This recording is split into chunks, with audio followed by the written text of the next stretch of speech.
Hi guys, Adam here from the Dipsy Dudes, and following on from the Mad Max review, next up is Rugby World Cup 2015. Spoiler alert, it's not very good. And here it is, in all of its glory, I guess? Yeah, okay. This is Rugby World Cup 2015 and I am playing on PS4 and it looks like I'm playing on, I don't know, Commodore 64?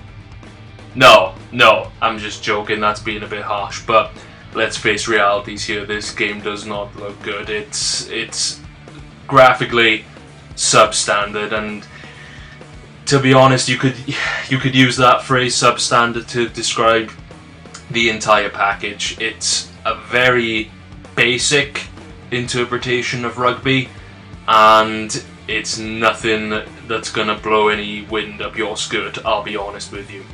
So first of all, what we'll do, we've had a quick glimpse of the game here, but next we'll have a look at the opening menu. This is the first thing you see when you put the game on, and it's supposed to knock your socks off and make you think, wow, I can't wait to play this game, and here it is.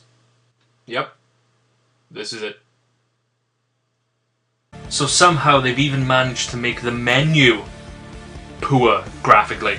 But like, for example, now I'll go into the tutorial section and you see here, this is it. This is the tutorial. There's no hands-on, they don't put you on the pitch and give you a selection of players and let you try the game out and try the controls out. It's literally menu after menu. This is how you play the game. You do this, you do this. Oh, I'm sorry, you wanted to play a game? No, you've got to do some reading. That's right. This tutorial is about reading. Don't get me wrong, you press, actually I'm completely wrong there, you press X, you press advance. To skip pages, as I'm doing now. But yeah, it's about reading. Now don't get me wrong, I've been known to dabble in the odd book or two in my time, but when it comes to my video games, personally, I prefer to get stuck in and play the game. So this was the first thing I did when I started playing the game, and it did not leave a very good first impression with me, I'll be honest. But moving on, something the game does get right, and I'll demonstrate with the fantastic Welsh team here, is the editing options that the game has. You've got the full squads here, you've got the full names, you've got nice little photographs there of all the handsome lads who are going to win the World Cup this year. Hey, don't argue with me, they're going to win it. But I like this editing option. There's more going on here, but it's a little bit of a false dawn and it really doesn't translate well into the game, unfortunately. But the most important question when it comes to sports games and all other games is, how does it play? How does it control?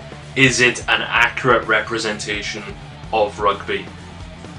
Not really, you know, the gameplay is okay, it's the standard sort of right trigger to pass to the right. Something new they brought in this year, which is kind of works, is that you can use the right stick to select the receiver you want to pass the ball to, which is good in theory, but when the game is going, and you know, to be fair, it's quite fast paced, you don't really have enough time to do that. If it's a ruck or a maul or a scrum, you've got the time. You can select who you want to give the ball to, if you want to give it to your 10s so you can kick it away, or if you want to move it along the line into your centres, into your wingers. It kind of works for that, but it's not very effective, and the gameplay is very simple. It's very basic, very simple, and the worst offender, unfortunately, when it comes to the gameplay, the thing that really drags it down, is the animations.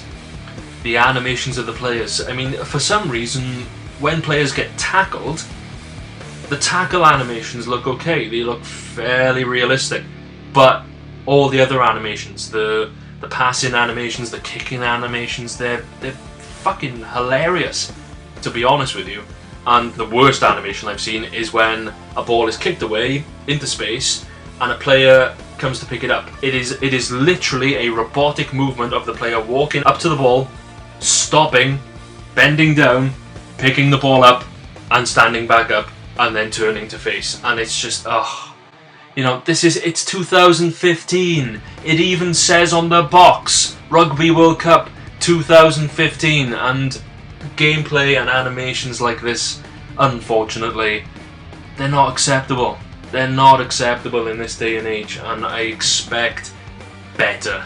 A quick word on sound before we sum up, and the game has got a commentary by Miles Harrison and Stuart Barnes, and it's kind of basic. Again, it's that word basic. There's nothing exciting about it, you know, it's okay, but there's nothing insightful there from either of them.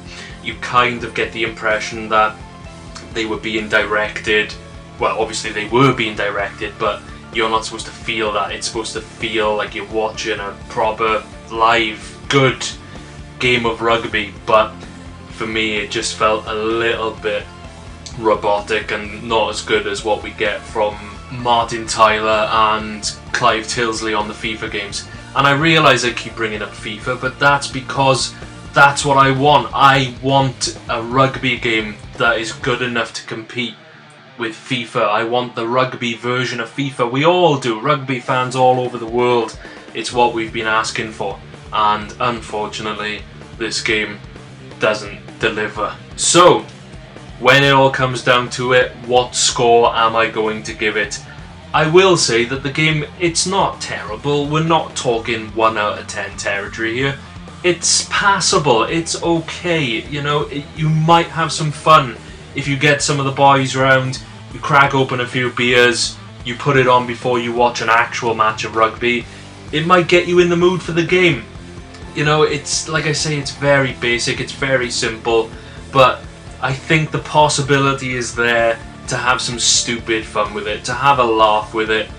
You know, you might enjoy it with a group of friends, but as far as single player goes, you're not going to get a lot of mileage out of this, and especially at the moment, I paid £44 for it, I believe, so full price effectively, and believe me, it is not worth it at full price. You don't want to buy this at full price, so my advice, wait for a price drop, and then jump in, give it a go, wait until it's down around the sort of 15-20 quid mark, which it will be fairly soon, I imagine, and then give it a go. Get as much out of it as you can. Rugby World Cup 2015 on the PlayStation 4 gets a 5 out of 10 from me.